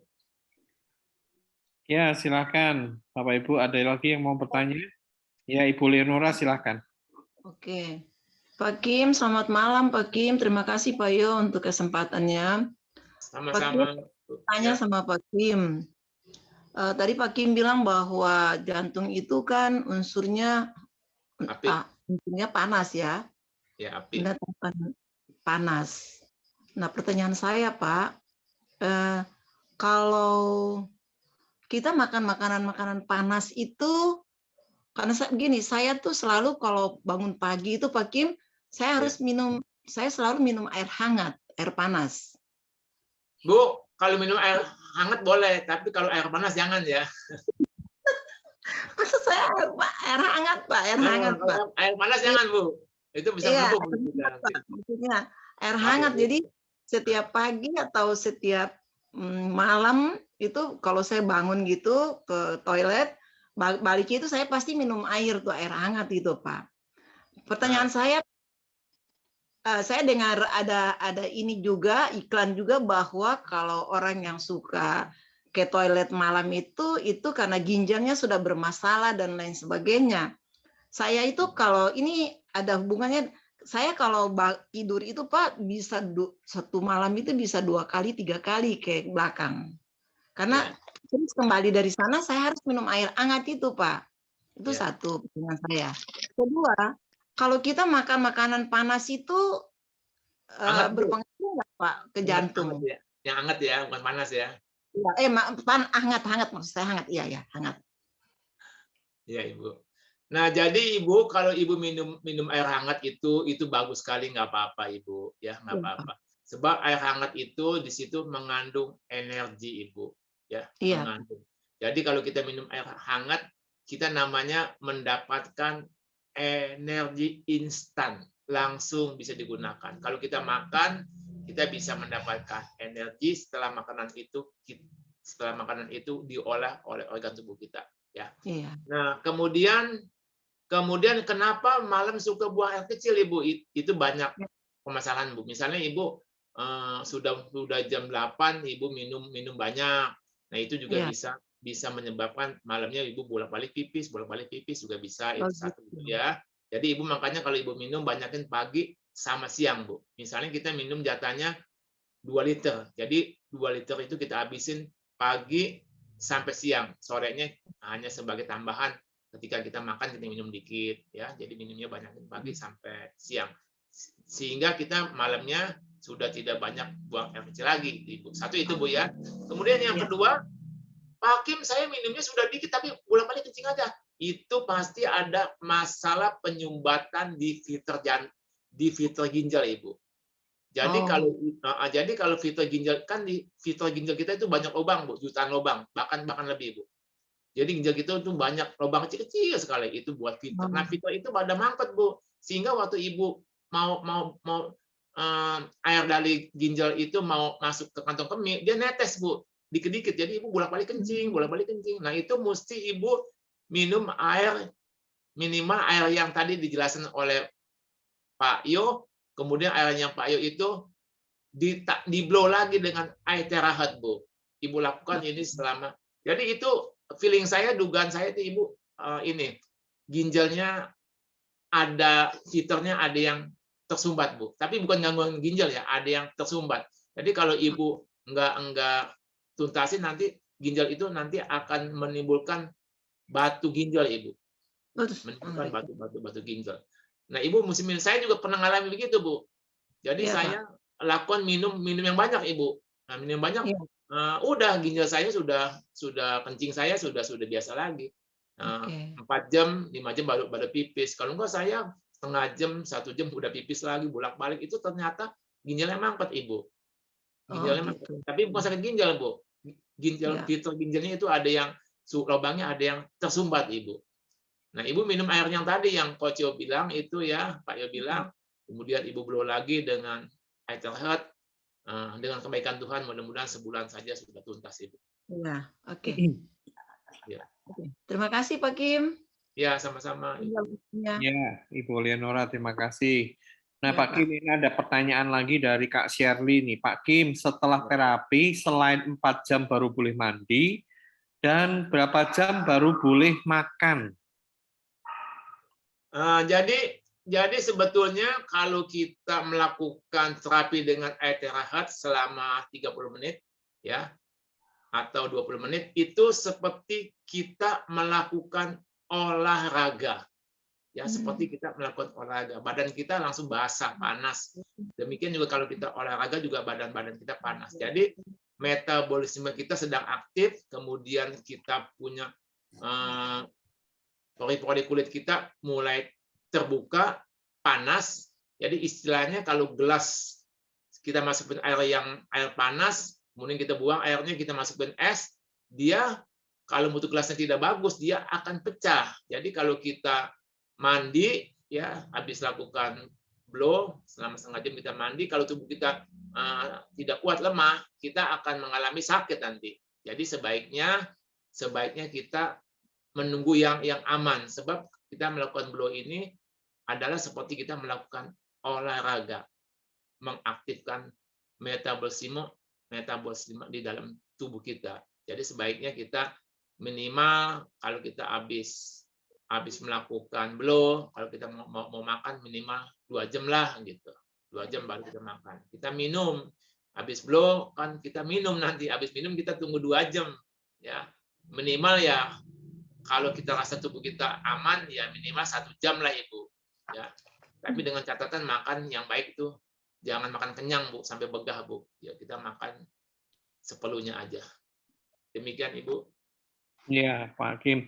Pertanyaannya Pak Kim, tambahan dari saya, kalau sebelum blow lebih baik makan dulu atau jangan makan dulu? Boleh mau makan, mau enggak boleh. Jadi kalau kita misalnya mau ngeblow, kita memang biasa makan, kita makan dulu, tapi habis makan kita jangan di blow. Tunggu dulu. Berapa lama Kalau setelah kita makan baru blow? kalau kita makannya biasa tidak kenyang, ya 1 jam lah kita tunggu. Tapi 1 kalau jam, kita ya. makannya full gitu, tunggu 2 jam itu.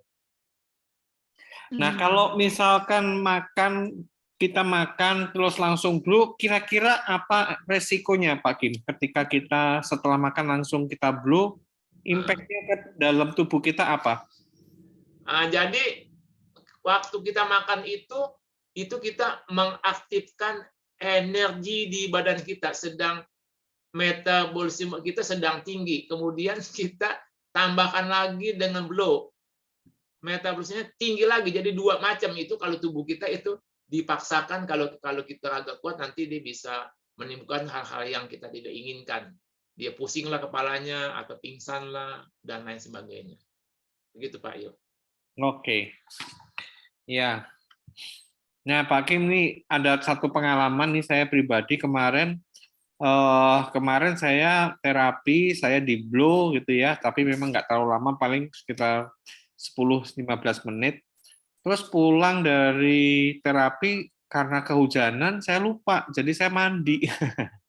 Nah, tapi ya nggak tahu, puji Tuhan ya, itu walaupun cuman belum ada 2 jam saya mandi, mungkin karena juga terapinya nggak terlalu lama dan cuman di belakang ya. Itu saya sempat, aduh ini kenapa ya, saya kok lupa sampai saya mandi, tapi nggak terasa perubahan apapun itu ketika itu. Kenapa ya Pak? Fisiknya kuat, Pak. Fisiknya kuat, Pak. Oh. Fisiknya kuat. Jadi orang yang habis olahraga, dia mandi, nggak apa-apa. Karena fisiknya kuat. Jangan jadi masalah kalau fisiknya tidak kuat, Pak. Gitu. Oke. Ya. Ya, silakan Bapak Ibu. Ada lagi nggak yang mau bertanya? Kalau nggak, Saya bertanya. ya Ya. silakan Kak Justin. Sudah buka layar. Ya, Malam Pak Kim. Malam, Pak Justin. Saya mau bertanya Pak Kim. Bulan-bulan kemarin tensi saya memang di atas 140. Tapi puji Tuhan 2 bulan ke sini tensi sudah mulai normal 120/70 sampai per 80. Nah, kemarin saya memang mungkin kesalahan saya makan durian. Mungkin kebanyakan. Wah, bagi-bagi dong, Bu. Itu karena makan sendiri gitu. Maaf, Saya bercanda, Bu. makan durian, Karena makan sendiri nggak dibagi-bagi. Itulah. makan kok berasa udah mulai panas itu. Mulai panas, terus saya tensi. Setelah saya tensi dapat 154 kalau tidak salah per 99. Wah, Astaga. Waduh. leher saya ini sudah mulai keras. Perasaan saya udah nggak enak. Tapi saya nggak minum obat, Pak Kim. Saya mending langsung tidur. Jadi saya itu tensi tinggi, tapi saya langsung tiduran aja. Iya. Memang sudah mulai terasa pusing, tapi maksud saya masalah nggak tensi tinggi tidak minum obat gitu. Saya cuma pakai tidur aja. Jadi begini, Ibu. Ya. Memang kalau kita makan obat itu bukan buat kesembuhan, tapi buat menjaga. Tetapi alangkah baiknya kalau emang Ibu tensinya pernah tinggi gitu ya, alangkah baiknya Ibu mesti makan obatnya, Ibu. Alangkah baiknya. Tapi kalau Ibu tidak pernah tinggi, ya kalau menurut keyakinan Ibu itu aman, ya Ibu nggak usah makan, nggak apa-apa. Tapi memang kita lebih baik makan, Ibu. Sebab kalau orang sudah usia itu beda dengan orang muda, Ibu. Sebab kalau orang sudah usia itu pembuluh darahnya kaku, Ibu. Nah, makanya itu kalau orang sudah usia sudah di atas 60 ya, 50 lebih itu 60, tensi atas 150, bawahnya 90, kalau di dalam dunia kedokteran itu dianggap aman, Ibu. Ya, nggak apa-apa, Ibu. Tapi kalau saya condongnya tetap mau tua kayak mau muda, tensi mesti 120/75 itu yang paling bagus. Iya. Nah, buktinya sampai saat ini saya selalu menjaga kesehatan dengan kebaikan Tuhan. Tensi saya atasnya 115, bawahnya 70, 75, 65 juga. Jadi tensi saya dengan kebaikan Tuhan tuh seperti kayak tensi anak 20 tahun, Bu. Padahal usia saya udah Tahun ya. 68. Begitu. Dan juga dengan kebaikan Tuhan saya tidak pernah makan obat-obatan tensi. Saya makan herbal, suplemen. Kemudian saya juga beli air yang itu Namora, saya juga beli, dan itu saya anggap itu bagus. Cuman saya kagak sempat ngeblow, jadi saya minum air, bangun pagi saya minum air Namora. Emang itu bagus. Saya udah mendapatkan manfaatnya dari air Namora, Ibu. Ini maaf, Ibu, bukan saya promosiin, emang saya sudah ngalami. Oke. Hakim, bisa nggak kalau pas posisi tensinya naik itu kita blue aja? Kalau misalnya tensi naik, itu tandanya kita punya energi naik ke atas, Pak Yo. Ya, misalnya kalau orang energi naik ke atas itu seperti dia sedang marah yang berlebihan. Marah yang berlebihan itu akan menaikkan tensi. Contoh tensi yang naik itu pasti mukanya kemerahan. Nah, supaya dia jadi di atasnya yang. Jadi kalau atasnya yang, tensi pasti naik. Nah, kita ubah bawahnya jadi yang, atasnya jadi yin. Jadi kalau di bawah di kaki kita panaskan sekali di kaki kita, di bagian dengkul sampai ke bawah kita panaskan sekali, maka di atas menjadi yin, sehingga nanti tensinya akan turun ya. Ini sudah saya coba, ada pasien saya atasnya 190, bawahnya 100 lebih lah gitu ya. Saya tensi selama 10 menit. tiap kaki 5 menit. Saya pakai yang paling panas, saya blow. Saya pakai yang paling panas, saya blow. Kemudian setelah 10 menit saya blow, saya tensi lagi. Bawahnya, atasnya jadi 120, bawahnya menjadi sekitar 75 atau 80 lah begitu. Pokoknya normal lagi. Luar biasa itu, Pak Yo. Iya, iya. Jadi ini juga pengalaman saya kemarin di beberapa kali saya lakukan terapi ketika saya menemukan orang yang saya terapi tekanannya cukup tinggi gitu ya. Kemarin ini terakhir saya di GB Eklesia, ada anak yang tensinya ketika kita coba itu tensinya 179 atasnya. Bawahnya berapa saya lupa, 179 berapa. Terus kemudian saya ingat pernah dengar dari Pak Kim juga ketika ada orang yang tensinya tinggi, kita blow di bawah di kaki itu akan segera turun. Benar, ketika saya blow juga nggak lama di kaki, kurang lebih 5 menit sampai 10 menit paling lama. Itu ketika saya tensi ulang itu langsung turunnya 15 ya, dari 179 jadi 164 ya. Itu terjadi lagi ke yang kedua kali, ada bapak-bapak juga yang tadinya 147 saya blow jadi 141 atau 140. Jadi benar bahwa ketika tensi kita lagi naik itu sebetulnya dengan Aetera kita bisa blow bagian kaki kita di bawah, itu akan cepat sekali menurunkan tensi ya, tensinya langsung turun. Tetapi Bapak Ibu juga harus hati-hati ketika orang tensinya tinggi, jangan di blow di bagian leher dan kepala terlalu lama. Nanti tensinya juga gampang sekali naik. Ya. Jadi ketika kita menggunakan Aetera Care, kita harus paham juga bagaimana supaya jangan sampai ketika kita menggunakan Aetera Care yang harusnya kita bisa membantu menurunkan tekanan darah, kita justru menaikkan karena salah posisi ngeblow. Ya, jadi kita harus pelajari, amati, ya kan, ikuti semua petunjuk-petunjuk yang disediakan sehingga manfaat yang bisa diberikan kepada orang-orang yang di blow itu bisa diterima. Ya, nah itu aja. Ada lagi Bapak Ibu sebelum kita akhiri, karena kita akan akhiri nanti pukul paling lambat pukul 9. Ketika Bapak Ibu sudah nggak ada pertanyaan, nanti akan saya tutup. Ya, silakan Pak Nur. Ya, terima kasih Coach Yo dan Pak Kim.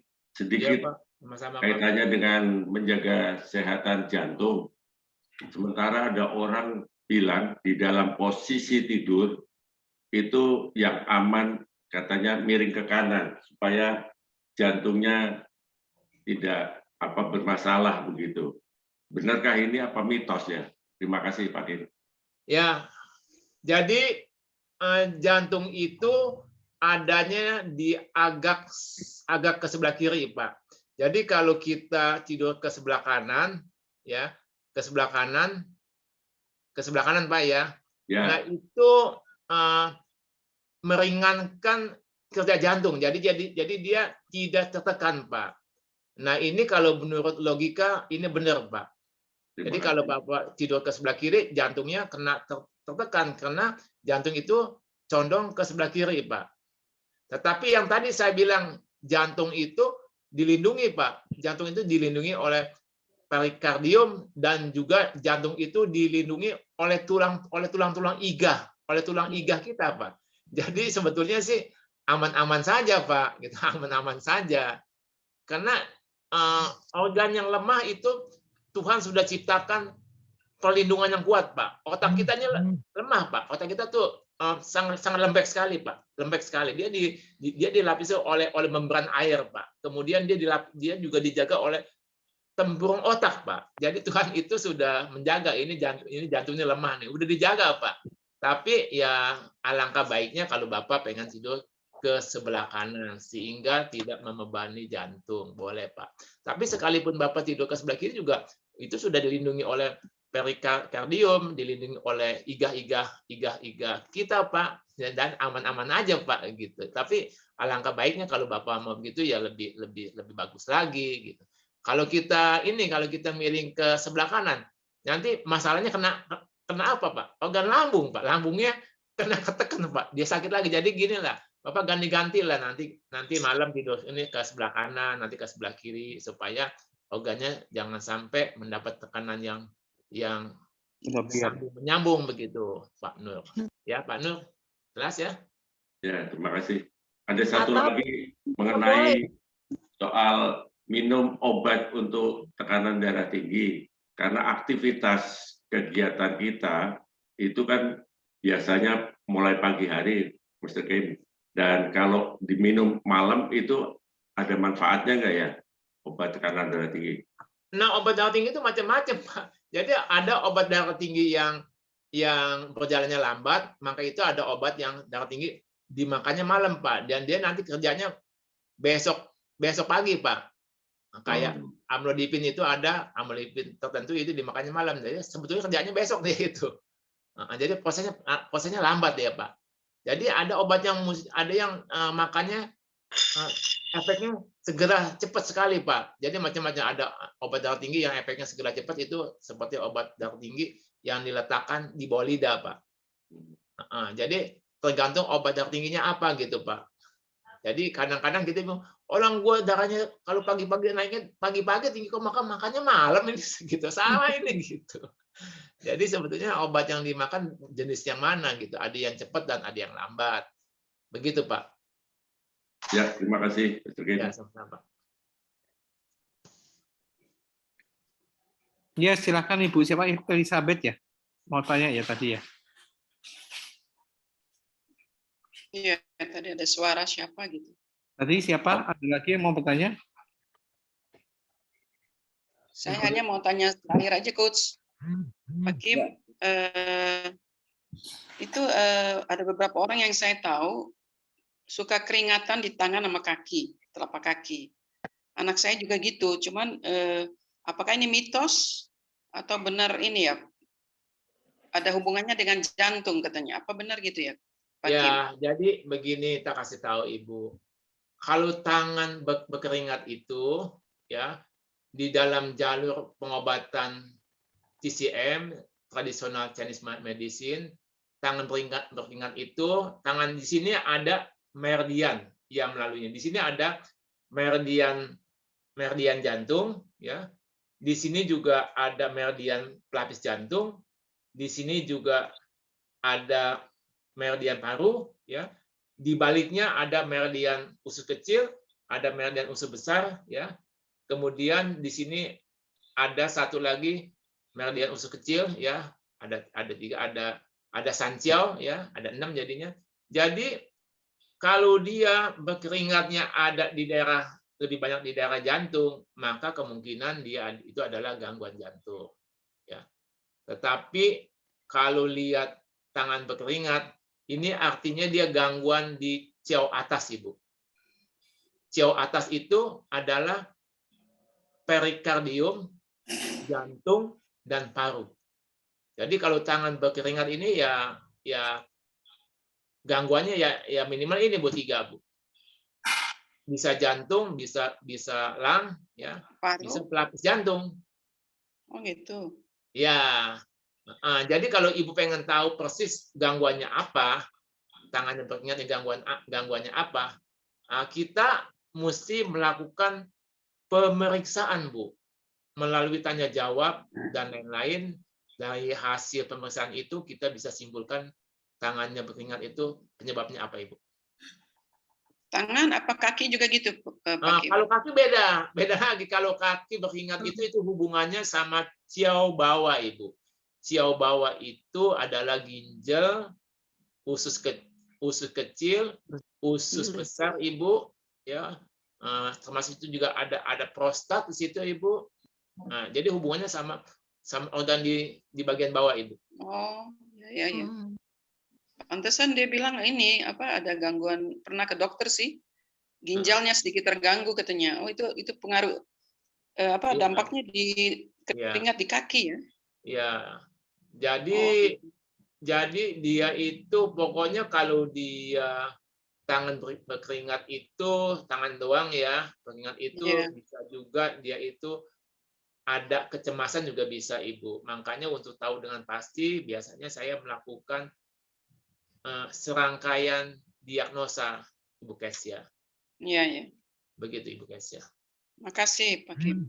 Ya, Tuhan sama-sama. memberkati Pak Kim. Ya. Itu aja Coach Yo. Ya. Makasih Coach. Saya Oke. mau tanya, Coach Yo. Oh iya, silakan Bu Andari. Ada lagi, saya kira nggak ada lagi. Pak Kim. Ya, Ya. malam Ibu. Ya, malam. Ini Pak Kim, saya ini kan masih nunggu mau datang nih Etera. Nah, kemudian saya belum ada teman untuk nerapi saya kan. Nah, apa yang saya bisa lakukan untuk memaksimalkan kesehatan saya ketika di punggung tidak ada yang menolong gitu? Apa yang bisa aku lakukan?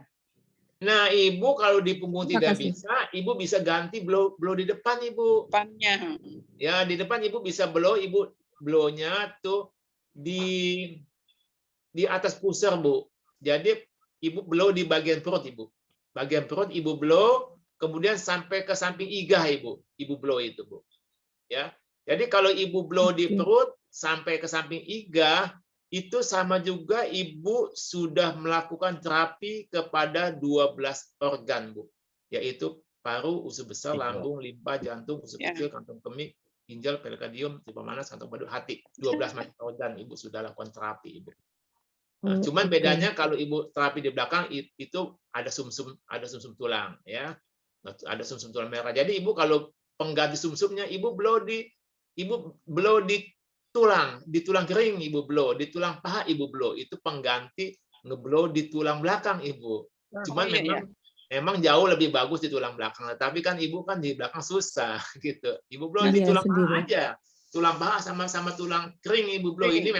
Ini memang bukannya sumsum merah, ini bisa sumsum kuning, bisa sumsum putih, Ibu.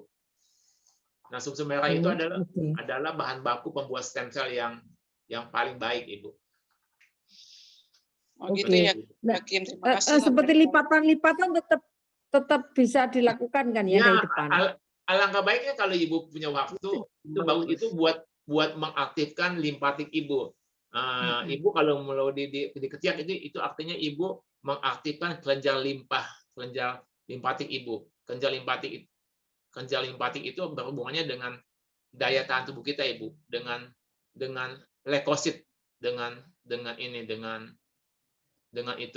getah benih. Begitu, Ibu. Oke. Ya, Pak Kim, terima kasih banyak. Bu Andari. Ya, sama-sama, Ibu. Ya.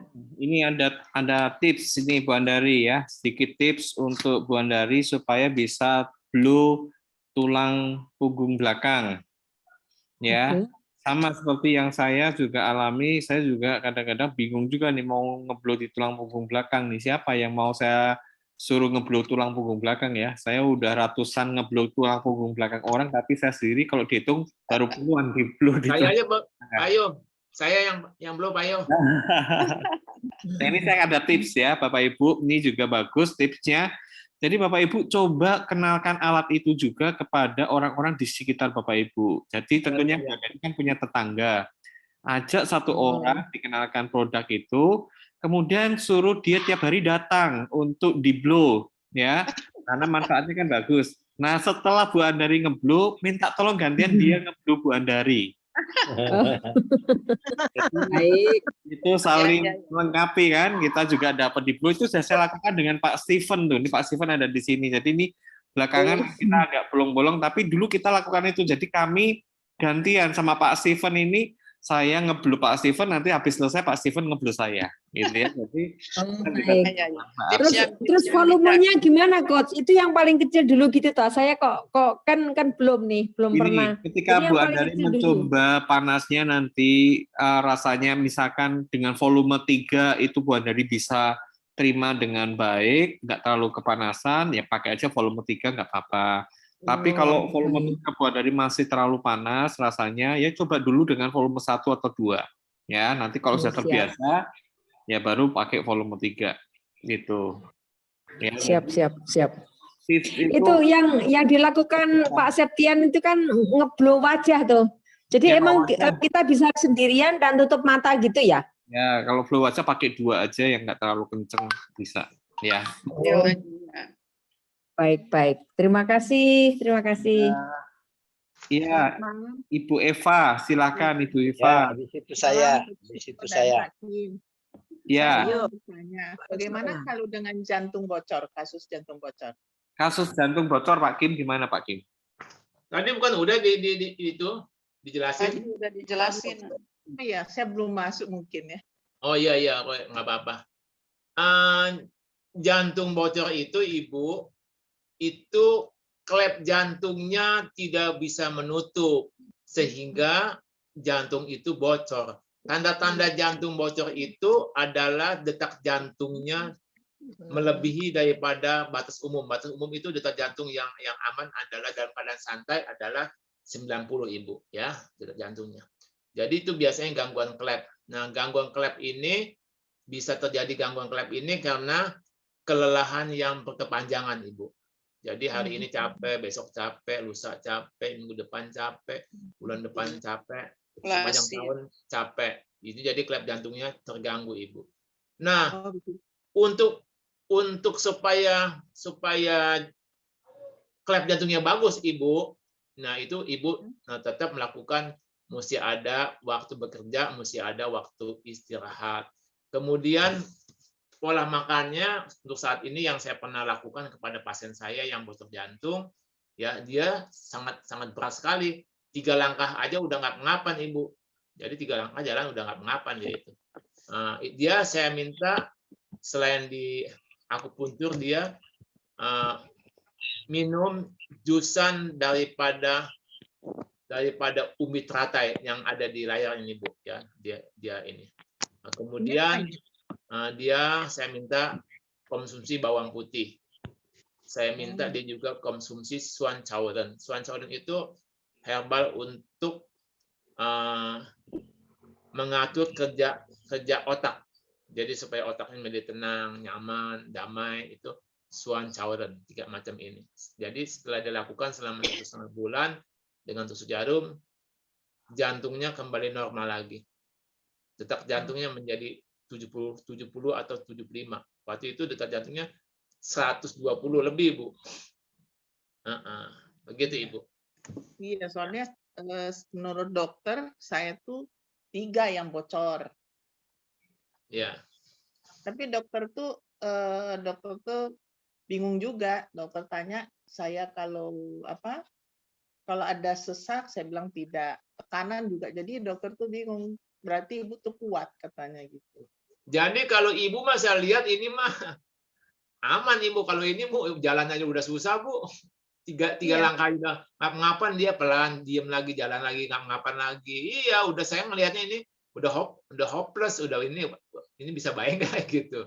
Nah, tapi oleh sebab dia itu kesian, anak yang pertama sudah meninggal, bapaknya sampai ngeluh sama saya, Pak Kim tolong bantu Pak Kim, masa anak saya yang pertama meninggal, masa ini meninggal lagi Pak Kim. Ya, saya bilang, nah, Tuhan yang sembuhkan. Mungkin Tuhan kasih saya hikmat, kasih tahu makan umbi teratai, bawang putih, kemudian sawacaran 3 macam ini 1,5 bulan Tuhan pulihkan.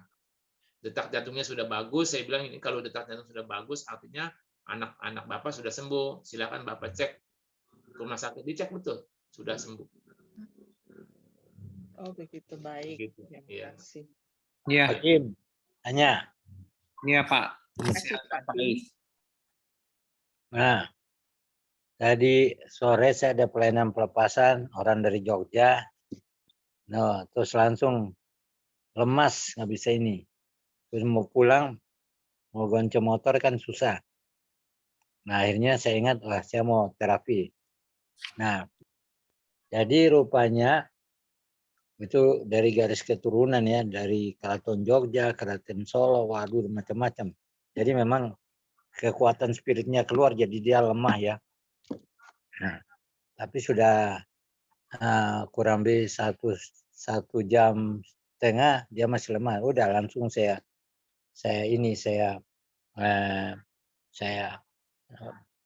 blow. Nah, tapi dia ini apa namanya? Katanya dia dapat ini di Kalimantan ya, di perusahaan waktu dia keluar dari sana. Itu apa namanya? Vertigo. Nah, jadi vertigo itu kenapa itu ya? Iya, Pak. Oke, Pak. Jadi vertigo itu penyebabnya bermacam-macam, Pak.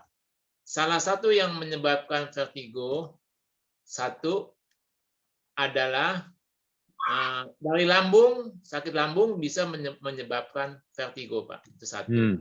Kemudian penyebab lain vertigo itu bisa muncul, salah satunya lagi adalah dia tidurnya tidak cukup, Pak. Tidurnya malam aja. Jadi itu juga bisa menyebabkan vertigo. Yang ketiga, vertigo bisa muncul juga disebabkan oleh kekurangan sel darah merah, Pak. Atau aliasnya anemia, Pak. Itu juga bisa menimbulkan vertigo, Pak. Kemudian tensi tinggi pun juga bisa menimbulkan vertigo, Pak. Tensi rendah pun juga bisa menimbulkan vertigo, Pak. Kemudian kalau dia gangguan cairan di telinga bisa menimbulkan vertigo juga, Pak. Nah, vertigo itu biasanya muncul lebih banyak kepada orang yang sudah lansia, Pak. Di atas 50, 60 itu biasanya dia tadi baru 40, udah baru usia 40 itu belum. sebaiknya kalau kita bangun malam itu kita jangan langsung bangun, duduk kita doa aja dah. Udah doa selesai baru bangun, aman, Pak. Begitu, Pak. Nah, bagaimana cara mengobatinya? Kita lihat penyebab vertigonya apa. Kalau penyebab vertigonya, tidurnya tidak cukup, ya tidurnya dibuat cukup.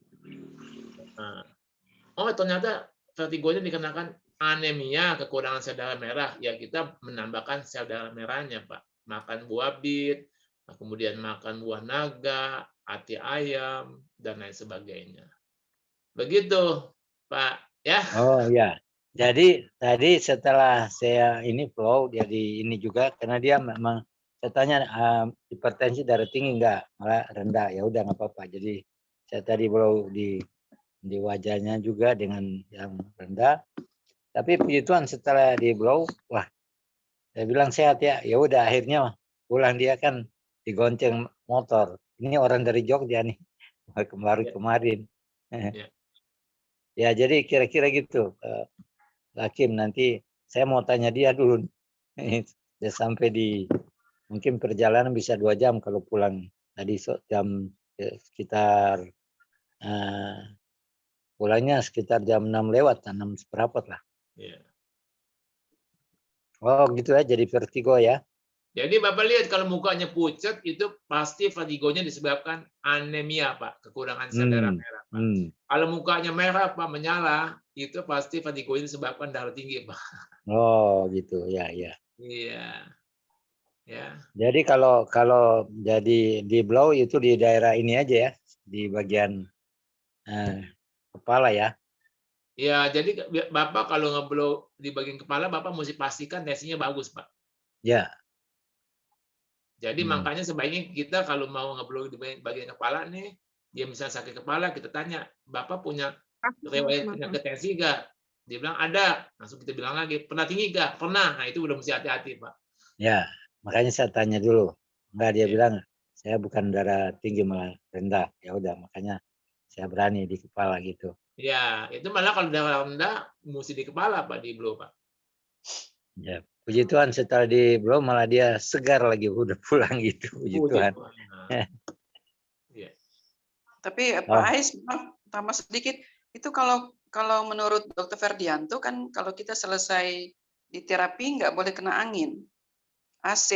Apakah nggak apa-apa Pak Kim kalau pulang dia naik kan motor? Iya, kalau kena angin, kena AC cuma angin selewatan ya nggak apa-apalah, kecuali anginnya diarahkan ke kepala kita, angin AC-nya diarahkan ke kepala kita, itu jelas tidak boleh. Tapi ini kan dia pulang naik motor pakai jaket. Nggak apa-apalah, Bu. Iya, pakai jaket sama apa? Iya. Pulang digonceng pakai jaket, pakai motor. Iya. Begitu. Oke, Bapak Ibu, karena waktu sudah menunjukkan pukul 9, ya kita akan akhiri acara pada malam hari ini, ya. Terutama buat Bapak Ibu yang baru hadir, ya ini sebagai informasi buat Bapak Ibu bahwa setiap hari Kamis kami mengadakan edukasi dan konsultasi kesehatan dengan pembicara Bapak Sinsei Kim, ya. Sinsei Kim ini pakar kesehatan akupuntur, juga dia seorang penguji, seorang praktisi, juga pengajar, ya. Nah, hari ini Bapak Ibu, apa yang Bapak Ibu mungkin alami, Bapak Ibu nanti bisa mendapatkan konsultasi melalui Zoom meeting seperti ini. Ya, jangan lupa Bapak Ibu ajak teman-teman yang lain untuk bisa ikut Zoom meeting seperti ini untuk menambah wawasan, untuk supaya setiap kita bisa membangun gaya hidup yang sehat bersama-sama. Ya. Nah, oke, kita ucapkan terima kasih pada Pak Kim yang sudah memberikan ilmunya kepada kita semua, sudah berbagi ilmu yang sangat bermanfaat buat kita semua. Dan kita akan akhiri acara ini, kita tutup dalam doa. Saya minta Pak Ais Noya untuk tutup di dalam doa. Silakan Pak Ais. Oke, baik.